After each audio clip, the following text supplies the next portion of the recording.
Hi everyone, welcome to Rike Sports. I'm delighted to have SK from SK Cricket Coaching on. Hi bro, how are you? I'm good, brother. How are you? How's things? Good, thank you. Great to have you on. Really appreciate you coming on. And where I met you is in Dubai. You were working for the ICC Academy. So I was there doing my cricket coaching course, learning how to become a cricket coach. And you were one of the teachers there. Great teacher. I really Thank you. enjoyed working with you out there. So yeah, first let's look back on that. How was your experience working out there for ICC in their great facility there in Dubai? Mate, yeah, I think the facility kind of speaks for itself, doesn't it? I think I was blown away day one when I first got there, and I had my tour of the whole facility. Something which I've not experienced in the UK, not even in India as well. So I think to sort of be in a facility in that part of the world was completely unknown, because I think not very many people know that a place like the UAE has such great cricketing facilities, and such a large indoor centre. Everyone thinks that, oh, it's so hot, how can they play cricket out there? But to be able to facilitate for at the ICC Academy, to have like a 7-lane, 6-lane cricket facility, indoor facility, is crazy. So, but obviously the name speaks for itself, ICC Academy. We had so much traffic coming in and out. We've had, over the time that I was there, the amount of international tournaments, teams, T10s. It was just absolutely unreal. It was a bit like a dream, definitely.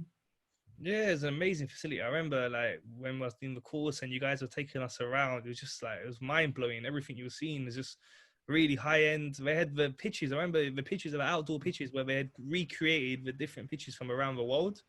So that Yeah. was just like amazing to see. And then the practice pitch where you guys would practice was like a ground, like it was like a mini ground. A lot of the international teams come over and practice on that facility, don't they? Yeah, so they had two ovals, both like state of the art clay, and the outfield was literally, it looked like Lords. So it was some Lush. real crazy technology that they used over there. All credit to the grounds team and those boys, because they work really hard, because they're always in the sun. But if you think about it, the ICC Academy was kind of built to sort of cater for being in the central hub of the world, which is probably what we could say Dubai is, or UAE. So teams would kind of travel, say if they're coming from England or West Indies, and they were having tours in India or Australia, they could come to the academy and play on Asian wickets, to kind of prepare themselves.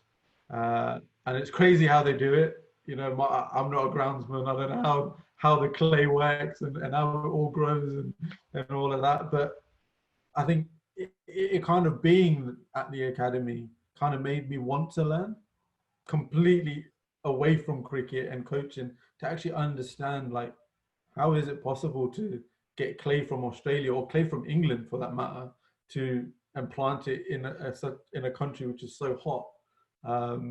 But then you kind of, when your answers, your questions get answered, the English wickets only get used probably at the start of the year for a couple of months to sort of replicate county conditions. So that's why the county teams will come then.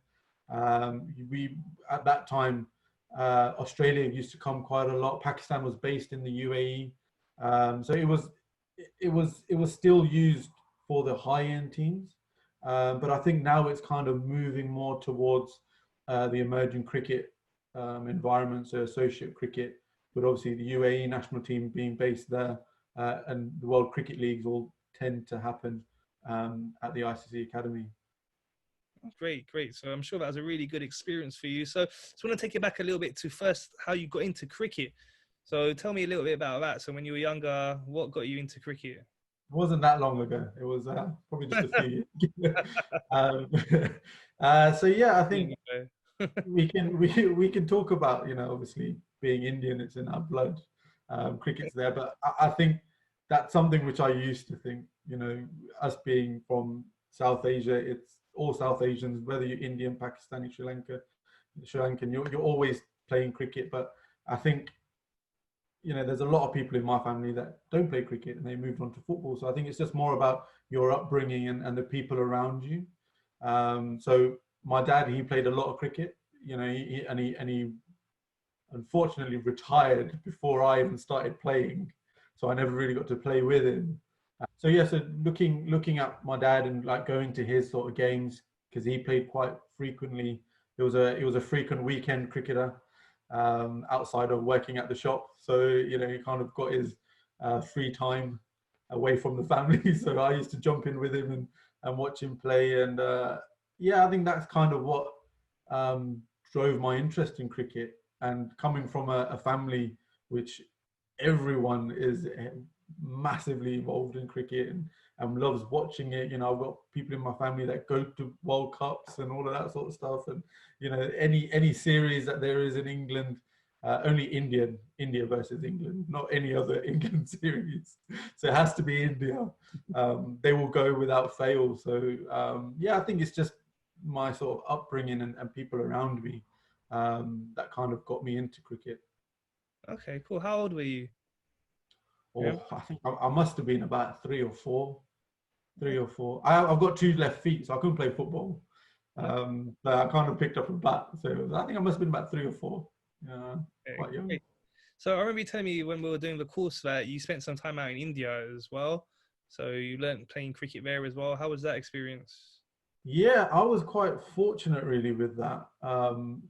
A lot of people in my dad's side of the family have played cricket to a high level, and his uncle was a coach at an academy from where we're from in India, a place called Porbandar in Gujarat. And this academy has been there since 1947. So Wow. you can imagine the way it is. So it was built by the Maharaja of Porbandar. So he was the first captain of the Indian cricket team. He never on-field captain, but on paper. So he was very involved in cricket at the time and wanted to build this academy.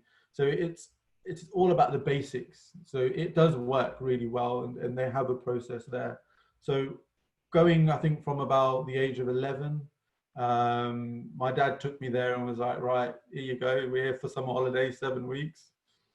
Crack on. And I was like thrown into the deep end. You know, I've got these guys who are playing on cement wickets. And it was like, what is this? You know, I play on literally green grass. You know, the clay in England is completely different. You know, and the balls are flying all over the place. I was like, this is a completely different environment. But that's the style of coaching that is in India. You're kind of thrown into the deep end in a way, and you've got to try and find a way to get better and learn. And at that time, I was playing schools cricket. I thought I was an okay batsman. You know, I used to bat about 3 or 4 for school. To then go there and be told that I needed to work on my front foot, back foot defense. And I was like, I'm sure this is like the basic cricket. But being there for 7 weeks, I learned so much, you know.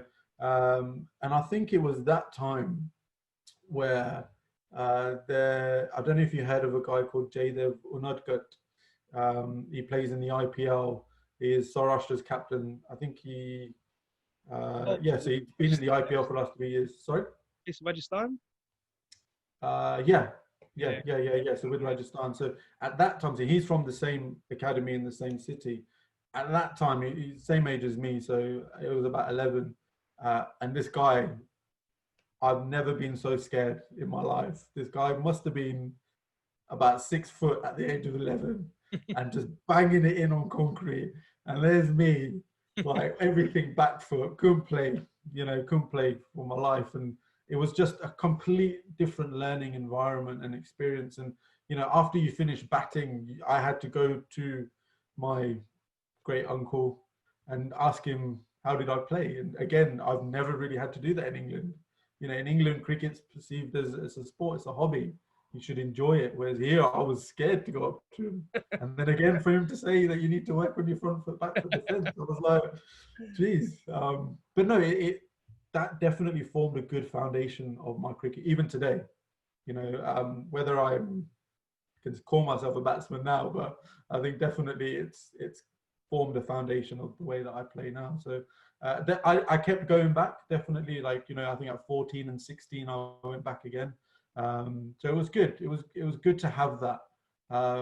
My brother, who doesn't really play much cricket, he was more into rugby, So to go 7 weeks to a place like Bournemouth that used to drive him mad, you know. So I was quite fortunate that I had cricket, and even now when I go, you know, I always go back and see the boys, and you know, give back some time to them as well. So and it passes my time as well.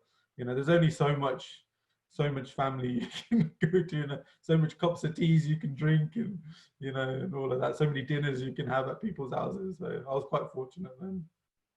Yeah, it sounds like a great experience for sure. So, what are you doing at the moment? I know you set up your SK Cricket Coaching, and just recently as well, you announced that you're going to be working with Leicester County Cricket Club as well as one of their coaches. So, tell us a little bit more about that. Yeah, so just to touch on my company, so that actually has been going on for 5 years now. I started that in 2015 when I was working at Buckinghamshire. So it was based in Milton Keynes.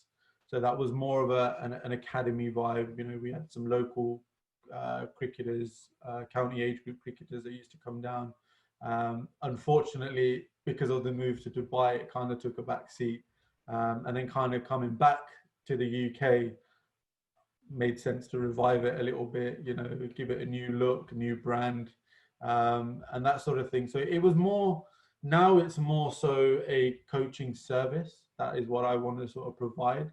So whether that's one-to-one coaching, group coaching, academy style coaching, or even just some sort of support for clubs. So whether that's coach education, or whether it's to set up some sort of structured pathway for clubs as well. So just some sort of assistance within their structure. So it's more of a service of all-round coaching now. When we first started, I was sponsoring 4 guys in India, so up and coming cricketers. So that was also another aspect to the umbrella of SK Cricket Coaching that we wanted to provide. So just to give some sort of support to people who are, you know, from underdeprived backgrounds and couldn't quite afford certain things, but had the potential. Because as we know in India, everything is, you know, people don't get paid much. Cricket, this academy that I'm talking about previously, is all free to go to. There's no fees for it. So when I went over to see these guys who don't really have great kit or quality kit, some people borrow kit. So I think we're quite fortunate to come from a country where, you know, we're able to, you know, make a substantial amount of money or a good amount of money, but we should be able to give that back. So that's something which I'm looking to do as well, sort of going forward. So we've just recently, just the end of last year, got on board 2 guys from UAE as well. So one in which who's playing for the UAE national team. So yeah, so that's the cricket coaching, the SK cricket coaching side of things. It's been tough to once coming back to England, as you can imagine. We've spoke about it before. You know, it was with this whole COVID-19 and sports all being on hold. It was a very difficult year, 2020, as for everyone else. So I was quite fortunate to sort of get the opportunity to work with Leicestershire County. So my responsibilities are there, working with the under-17 girls and obviously with the women's as well, and looking at their performance teams. So a great opportunity. Good that they, you know, it's great that they believe in me and believe in my coaching. So it's only early doors. So we've only started this side of the new year, and it's all online based coaching. So which seems to be the process, I think, at the moment with now us being in lockdown. And I think looking forward, I think there's going to be, I think, a little bit more online coaching to happen as well.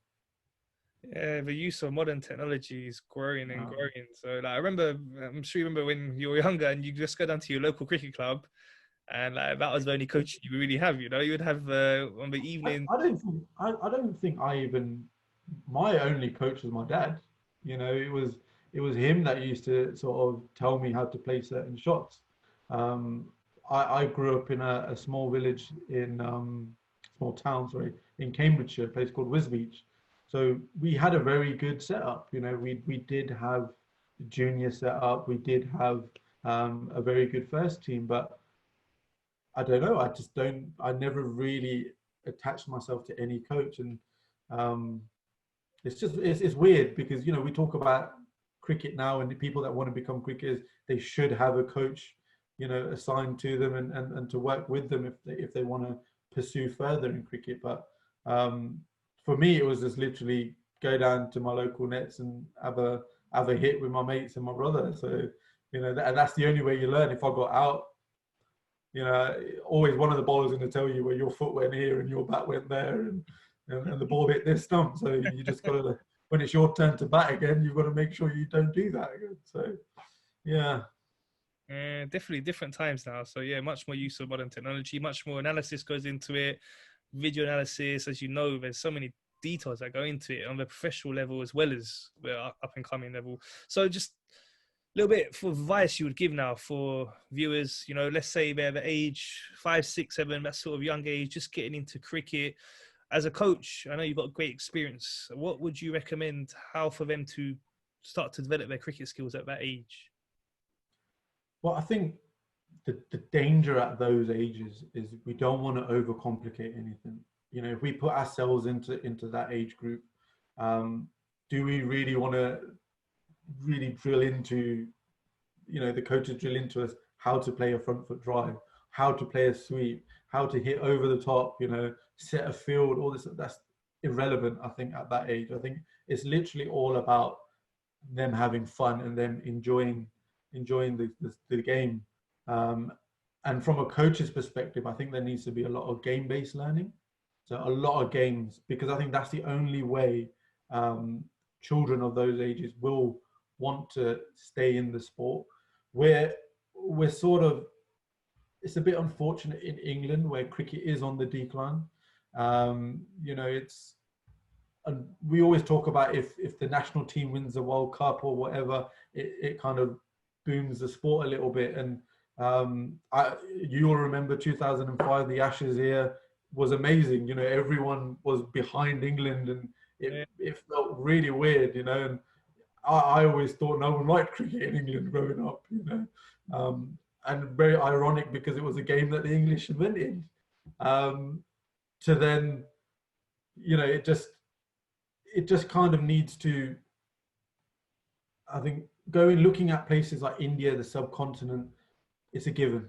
They play cricket every day for 10 hours a day, you know, and you know, you don't even have to say anything to someone in India or Pakistan. Do you play cricket? Yeah, brilliant. Come on, let's go. Let's play a bit of gully cricket. You know, you've never met them in your life, but you know that they're going to be able to play some cricket. Whereas here, because cricket's not that high, you know, and 2019 with the World Cup, my prediction was that was going to boom it.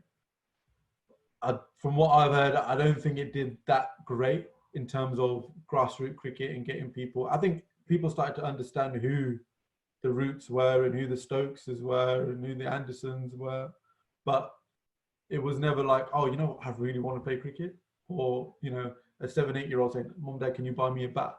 It was never. I never saw that, you know. And then COVID struck, so I think it's kind of not helped in that hand as well. So, but I think the whole thing, they just got to have fun, get them playing games, you know, simple games, you know, and it's about the coach and how they've planned the session to be able to make sure that they're engaged, because at that age we want them to come back next week. We don't want them to be like, "Mom, Dad, I don't want to go back. I want to go play footy with my mate," you know. So that's the danger, unfortunately, cricket has in this country. And it's going to be a long time before it changes, I think, definitely. But football still, I think, ruling England. Same thing in Dubai. Football was still very, very big with the local community. But I think what drove it there was the fact that there was a lot of influence of South Asians there, a lot of Pakistanis, Indians.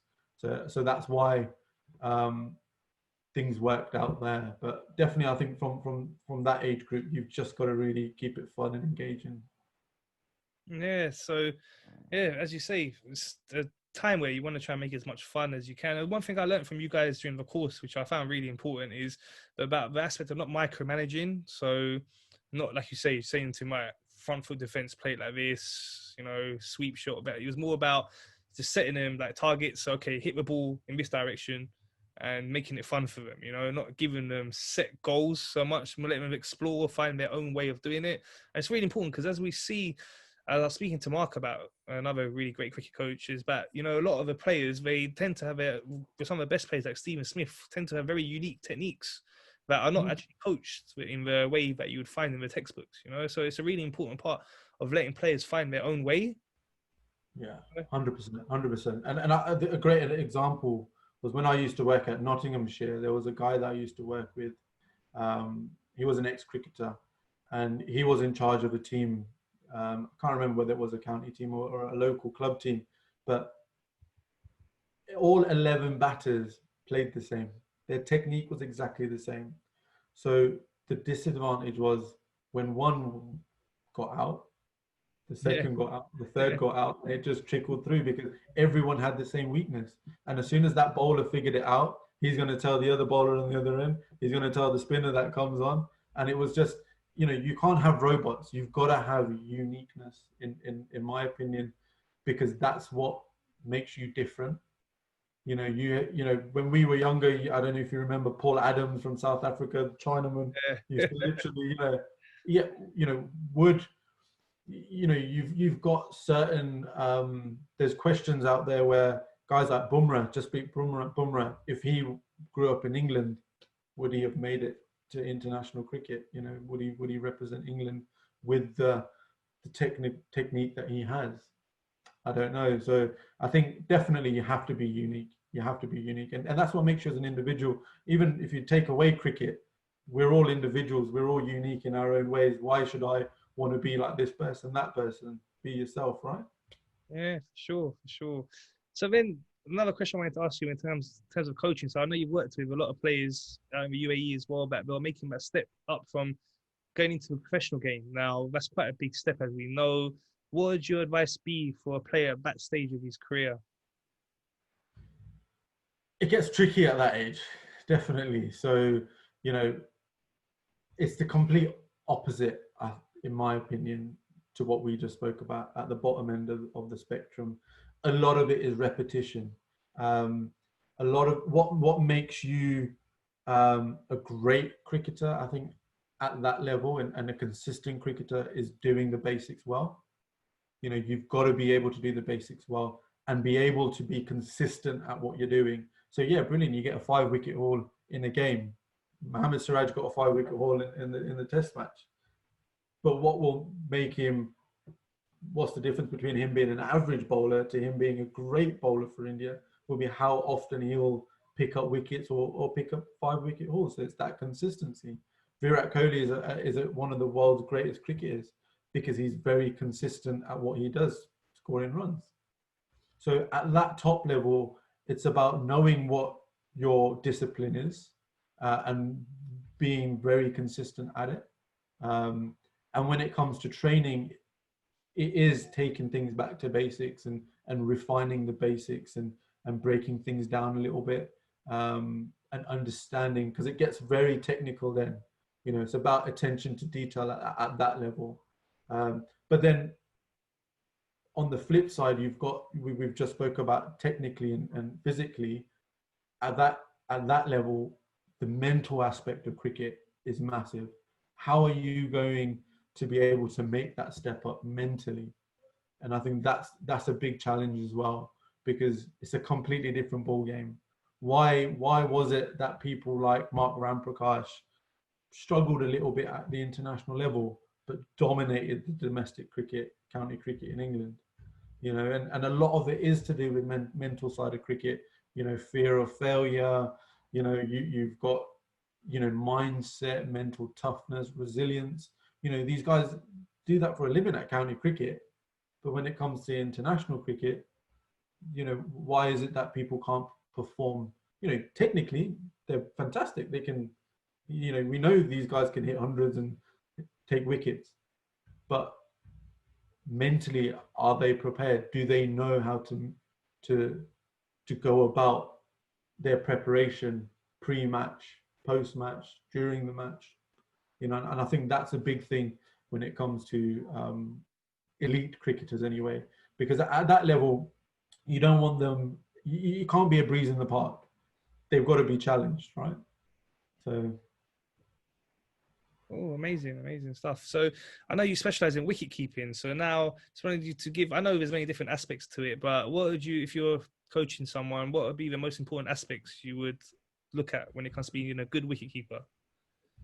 Well, the first thing is they need to catch the ball, right? They need Yeah, to be able very to catch the important. ball. Very, very Exactly. important. So I think at the top of the list has to be catch the ball. If they can't catch, you're kind of struggling a little bit. But I Really, think I think I think for a keeper, you've got to break it down. I think a little bit more. Um, they've got to be able to understand how the ball moves, especially in the world that we're in the country that we're in.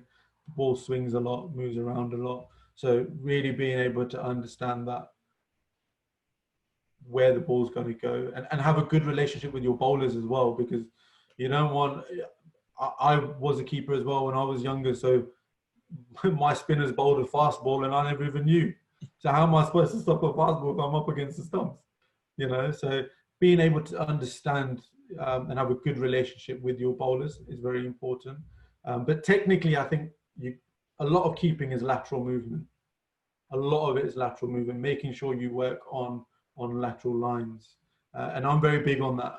I get guys to really, find a line and stay on that line when they're keeping, not to move forward or backwards.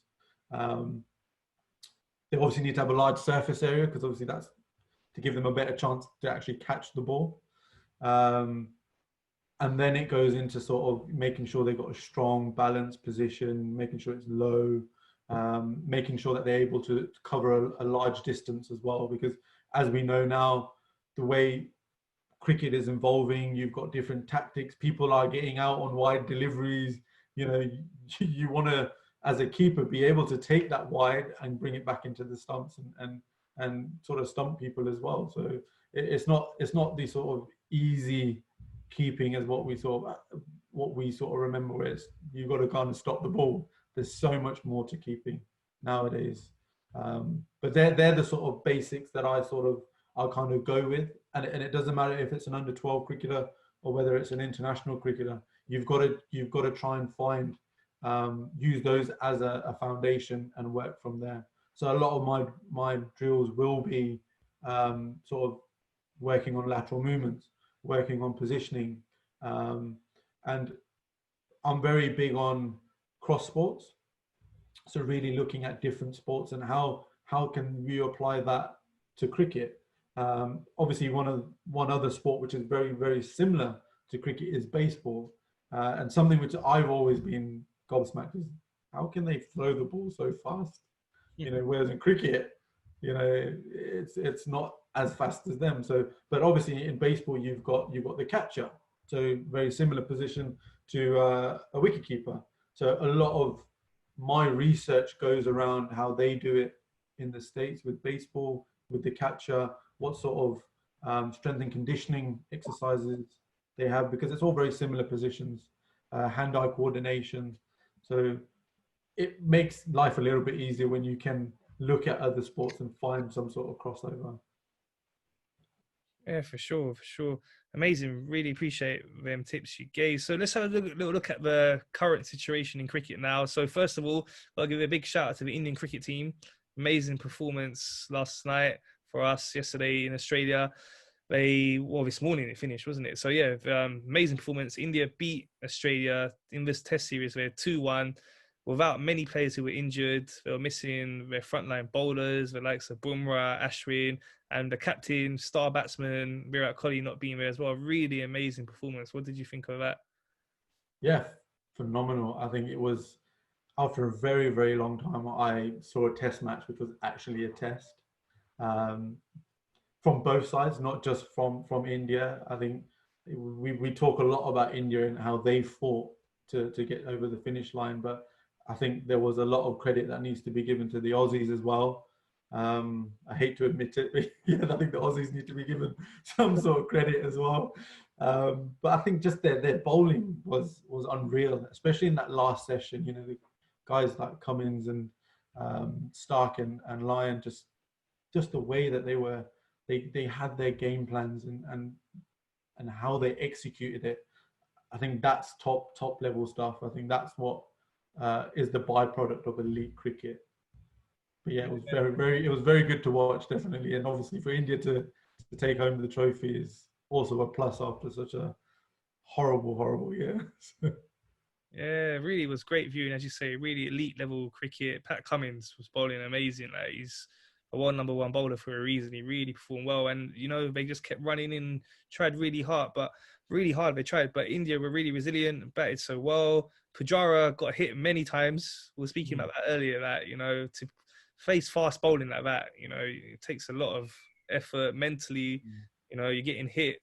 Best bowlers in the world running into you, and yeah, really got to give him a big respect to him and all the others. It was really a great team effort, and well done to the Indian cricket team. So looking at the game now, who would you say, in terms of the wicket keepers, would you say is the best wicket keeper in the game at the moment? Oof, good Tricky one. question. On the spot. It is a good question. But there's some really good wicket keepers I should pick my own keeper, right? The UAE one, but he's up and coming. Hopefully, in the next 5 years, we can say him. But I think looking at the big sort of teams, obviously you've got South Africa, you've got de Kock. In England, we've got Bairstow and Butler.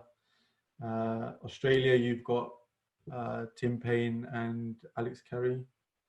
India, you've got Saha, Pant. A lot of options there. I do like Sam Billings, actually. I do like his glove work. Yeah. A bit of spanner in the works there. I threw that one in there.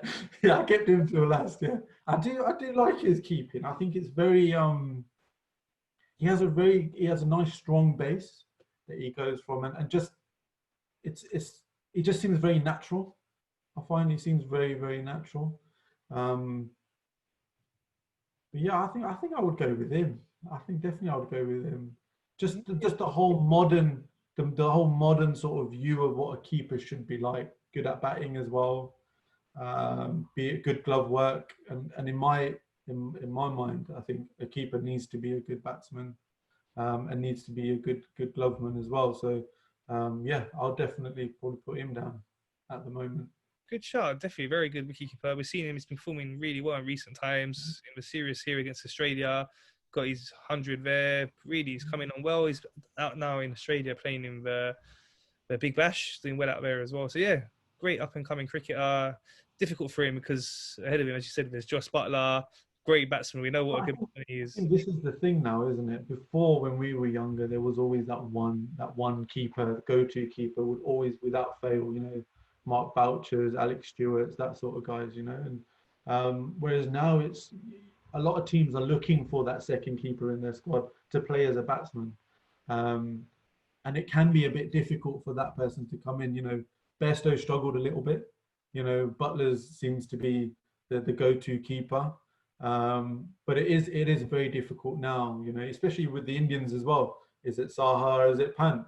Who do you sort of select? So, but I think if you're able to bat, it gives you a little bit of an edge. If your glove work is a little bit better than your batting, I think in today's sort of format and game, I think you might struggle. You might struggle to get into the team. Cool. So now on to another quite difficult question. Who would be the best glove man for you ever? Not obviously including myself. I know you. Don't go checking my records. a lot of them weren't recorded. So ever. I've always loved old cricket, so back in the day, so real old cricket. So I would probably say Farooq Engineer. I didn't see much of him, but I was told there's not actually a lot recorded. Just like my stats, not a lot recorded. A lot of footage.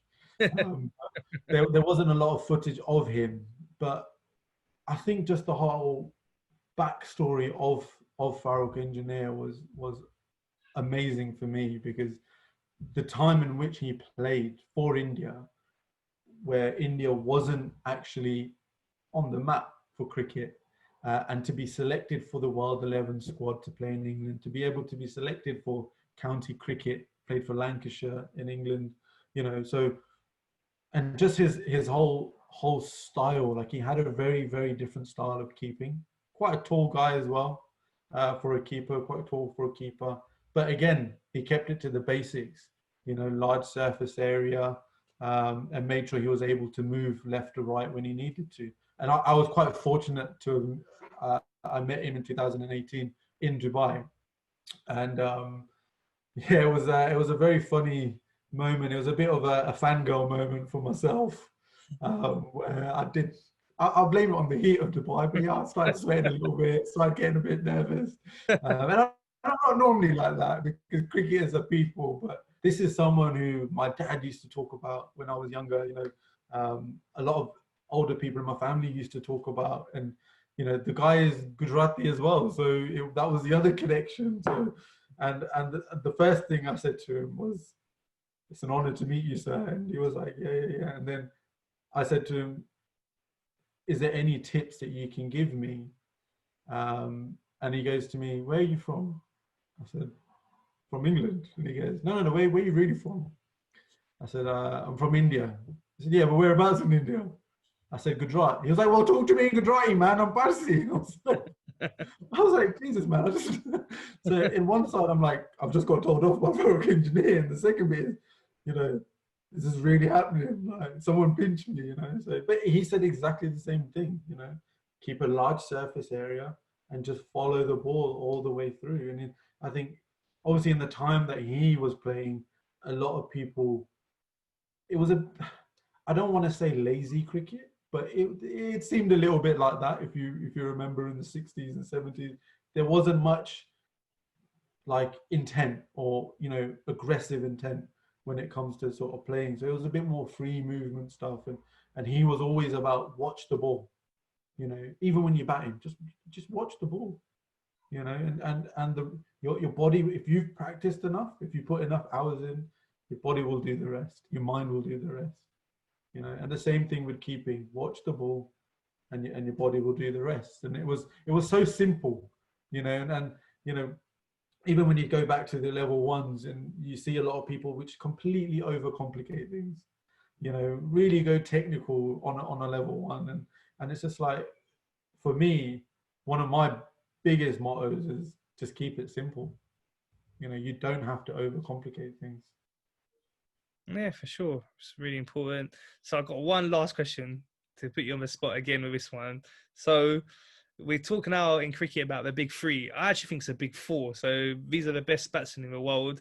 The big three, they say, is Stephen Smith from Australia, Virat Kohli from India, and Kane Williamson from New Zealand. I'd add in Joe Root from England. I know he's had a bit of dip in form in recent times, but he is a world-class player as well. I know in T20 he's not been playing so much recently, but these four are the best four players in the world, I would say, at the moment. Which of the four would you say is the best in all formats? In all formats. Yeah. Uh, Or do you know what? You can break it down one for each one. I'll make it easy for you. one for me, but that's made it even harder. We talking about? No, in a way, it's a little bit easier because you haven't got to stick with one for all of them. So it's a very tricky one, No, I'll do it. I'll do it. I'll give you one. I'll give you one. So, obviously, I think if you look at all formats, it's got to be out of, in my opinion, either Virat Kohli or Kane Williamson. I just feel like whenever Kane picks up a bat, he's scoring runs, and he really leads by example. So, two individuals who are captains of their country, and obviously very, very good players of the game. Oh, I think I have to go. I've got to go with the home choice. I have to go with the home choice. Otherwise, I won't get. I think I'd really get stick for it if I don't. I'd have to go. I'd have to go with Virat. Definitely. I think just his pure class, and just there's certain shots that he plays which, mate, I even try and copy to this day, and it's like I don't even think my wrists can do these things. He's a superhuman. I think just the way he can punch balls and get power behind balls with someone who was such a small frame. You know, we're from a style of cricket where you've got guys like Matthew Hayden, you know, Jacques Kallis, who are big boys that can clear boundaries. But you've got guys like Virat Kohli, well, probably all four of the guys that you mentioned, small frame guys that are world beaters at the moment, you know, and score so many runs. But I think I think with all three formats, he's shown complete class, and I think that's uh, that's a talent. That's a big talent to be able to perform um, in a format like T20 cricket, and to then also perform in something like Test cricket, where, as we know, is two worlds apart, um, is amazing. I could only dream to be like that. I think, you know, yeah, Virat. That's what my money's on. Good shout. All four of them are definitely a good shout. All four world class players. We're blessed in this era to see so many great batsmen like them. You know, before that era, it was Sachin Tendulkar, Brian Lara, Ricky Ponting. Been some great batsmen. But yeah, we're blessed in this era right now. To flip it, who would you choose? You're putting me on the spot now. So it's a And difficult. you give this question to everyone, so now it's your turn. Yeah, yeah. So for me, again, I'm going to go Virat just purely because I think he's done it under pressure more than the others. He's got the best record in chases. If you see his record in one-day international chases, he's got the highest average and most runs in a chase. So that is a situation where under a lot of pressure. It's always easier to bat first. They say, you know, put the runs on the board, but he's so good in a chase. So I think that gives him the edge. You know, but others are great as well. They're also very good at chasing down, but he's got the best record when it comes to chasing down any totals. You know, if I had to put him in order, at the moment, he'd be number one. Just as you said, in all formats, you know, in T20s, he's amazing. One day internationals, in test, and what really proved it with him in the test matches is he had a very poor record in England. Remember his first tour here, he performed really poorly, but then he came back second tour and put that right. Leading run scorer, got a load of runs, and like, he's done it all around the world. So yeah, I'd say is number one. Kane Williamson, I agree with you, is probably number two. Again, he's been doing it for many years now, under pressure, all formats. You know, Stephen Smith's more of a test match, you would say. You know, his record's not so strong in the T20 games. You saw him at IPL as well recently. Struggling a little bit. And then Joe Root, big fan of Joe Root. He's one of my favourite players. I love watching him bat. He's such a class player. He's not been playing in the England T20 squad in recent times, you know, so he's not had a chance there, but he's a great player in the short format. We saw in the T20 World Cup in India how well he done there. And in one day Test cricket, he's got a great record as well. So all four are amazing players. At the moment, I'd rank them in that order. But we're just blessed, as I say, to get to see these great players. There's also some great fast bowlers around. That's like one thing we were talking about earlier as well, the fast bowlers' strength of India, that they were missing their frontline bowlers. Brumwa was out, Shami was out, Yadav was out, and, you know, the youngsters have come in and stepped in. Siraj done really well getting the 5-wicket haul. There's Siani. There's like really good crop of bowlers, fast bowlers coming through in India. And yeah, you know, in England, we got the legends, Jimmy Anderson and Stuart Broad. So, and Australia, we saw their bowlers like this morning. Cummins, world class. So, you know, strong. There's a lot of quality around. So one question I was going to ask you as well is in the UAE. So they're doing really well. I've been watching, like, they're playing Ireland the other day. They beat them in the first one international there. She lost the second one, but it's really good for them to be developing into a better team now. They're competing. We saw with Afghanistan how, you know, they've merged recently as well to be an international stage. What do you think about UAE? How's it developing? Have you seen a lot of talent coming through? Yeah, so my involvement with the UAE was briefly with the under 19s over the time that I was there. And just the talent, pure talent that there is at that level. And these guys are now pushing through. So like I said, one of the guys which is under the SK Cricket Coaching banner, Ritya Arvind, is the wicketkeeper of the UAE men's team. So he's obviously pushed up from the 19s and from the pathway. You've got a guy called Karthik. He's come up through Ali Shan, who's made his debut within this series. So, you know, these guys are now, you're starting to see that old style of UAE where you had guys who were, you know, 35 plus still playing. We won't mention the guy that debuted in his first game because I have a lot to say about that.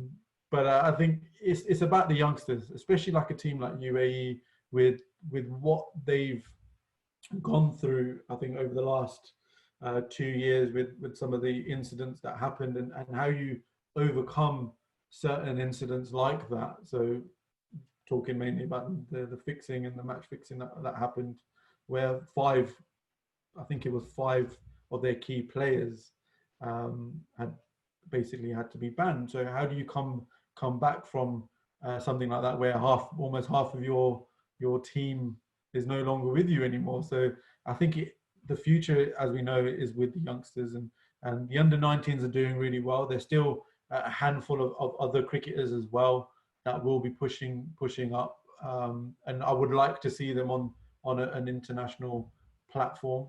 I see them on the sidelines, and there are some guys. These guys are training with the men's team at the moment, so they are getting that exposure, and they are learning. But yeah, I think for me, it will be still a longer process than getting them to be where Afghanistan is at the moment.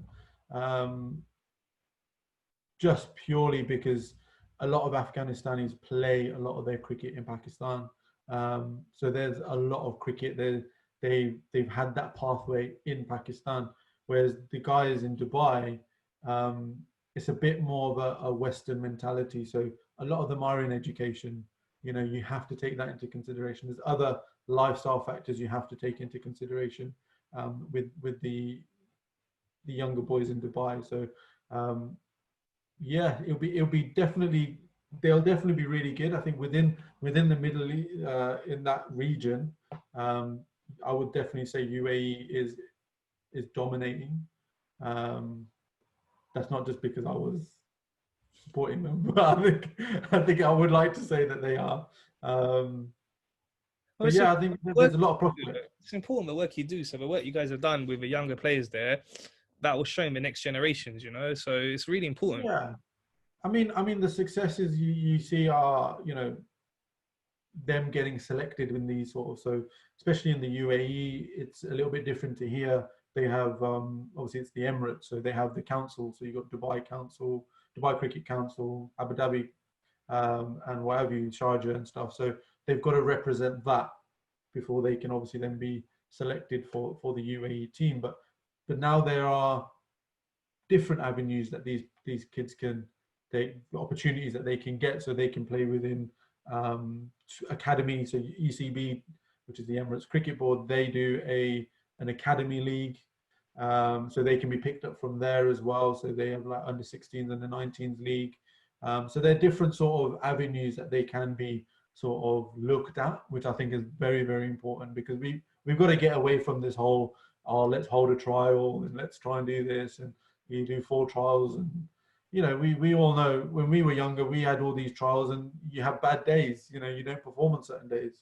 Whereas I think when I was involved with the ECB, the UAE setup, it was a long-term trial, so it's like a long-term process, and then over time they made their cuts. So it's allowing them to have more opportunities, I think, for them to have a different path, and be looked at. I think that's the main thing with UAE, because like I said, they've got other things. They've got school. A lot of these guys are still in school, whereas in what I know of Afghanistan, I think a lot of these guys do their cricket in Pakistan, and now they're starting to understand that, what, we need a structure in-house. We need it home in Pakistan, in Afghanistan. So from what I'm hearing, is that's what they're trying to put into place now, and making sure they've got a complete pathway. So guys don't have to go play in Pakistan. They can obviously play and represent their country. Great. So yeah, it's nice to see more and more countries coming into cricket, and it's spreading more around the world to become a bigger sport. And yeah, the work the coaches do is a big part of that, and it's amazing the work I've seen myself, the work you guys do out there in Leicestershire Academy, and the work you're continuing to do here. I really wish you well with your new projects with Leicester County Cricket Club. I hope that really goes well, and yeah, look forward to having you on again soon. Thank you so much for your time. Yeah. Thank you for having me, mate. It's been really good. I hope you've learned. I've definitely learned a lot. I think just with these questions that you've given to me, I think definitely put me on the spot. And I think it's just being able to give back. I think that's the main key thing. So I'm happy to come back on again and hopefully not be put on the spot too much with these Yeah, I'm questions. hoping, as I said to you earlier, we know it's a really bad situation here at the moment in the UK, but hopefully next time I'll be with you in person. You know, we won't be Definitely, going any lockdowns, and yeah, we'll meet up and do some more work together. But yeah, thank you, definitely. my viewers. Please remember to subscribe, like, and share. Thank you. Bye.